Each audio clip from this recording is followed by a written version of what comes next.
Сәлеметсіздер ме, құрметті ұстаздар, әріптестер.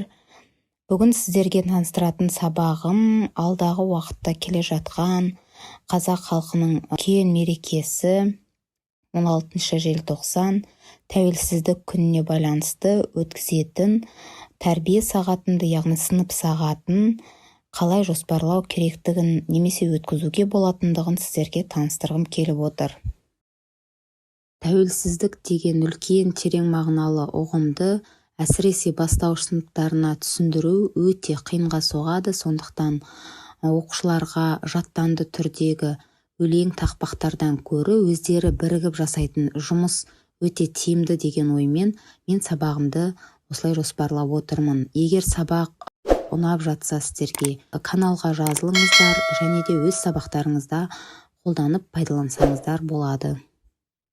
Сабақтың мақсаты анық, айқын жазылған, сондықтан да оны оқудың қажеті жоқ деп ойлаймын. Ендеше сабағымызды бірден бастап кетейік.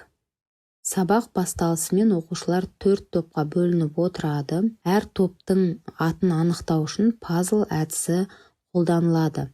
Яғни әр топқа конверт беріледі. Конверттің ішінде мына төмендегі көріп отырған суреттер пазлға бөлініп салынады. Оқушылар бірге отырып, осы пазлды құрастырғаннан кейін әр топтың аты белгілі болады. Бірінші топ жүйрік тұлпар тобы, екінші топ қыран бүркіт тобы, үшінші топ қар барысы тобы, төртінші топ құмай тазы тобы. Бұл суреттерді алудың да үлкен маңыздылығы бар, себебі бұл жануарлардың әрқайсысы қазақта өте бағалы, қасиетті болып саналады.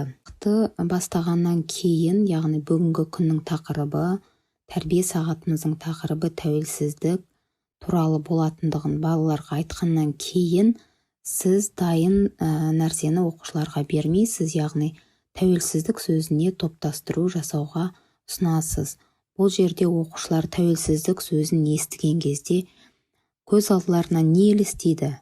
Тәуелсіздік немен байланысты деген сияқты топтастыруды, құрастыруын сұрайсыз. Мысалға, тәуелсіздік ол ұлттық рух, бұл мүмкін ол Қазақстан, бейбіт өмір, теңдік, егемендік, немесе жастар, алаң, солдаттар, мұз, ұлтжандылық, 1986 жыл деген сияқты балалар өздері жалпы не біледі, не естіді тәуелсіздік туралы, соны топтастыруға енгізіп жазатын болады. Топтастыруды жасап болғаннан кейін әр топтан бір оқушы дауыстап оқып шығады. Топтастыру жұмысы аяқталғаннан кейін сіз оқушылардың жас ерекшелігін ескере отырып, осы тәуелсіздікке байланысты видеоролик көрсетуіңізге болады.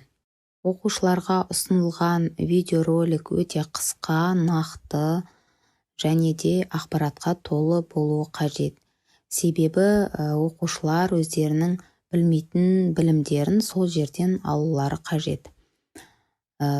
Видеоролик аяқталғаннан кейін оқушылар топта 10 сауал атты топтық жұмысты жасайтын болады.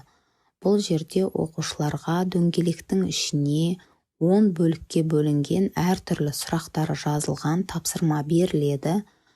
Оқушыларға жауабын егер үлкен сынып болса жазудың қажеті жоқ.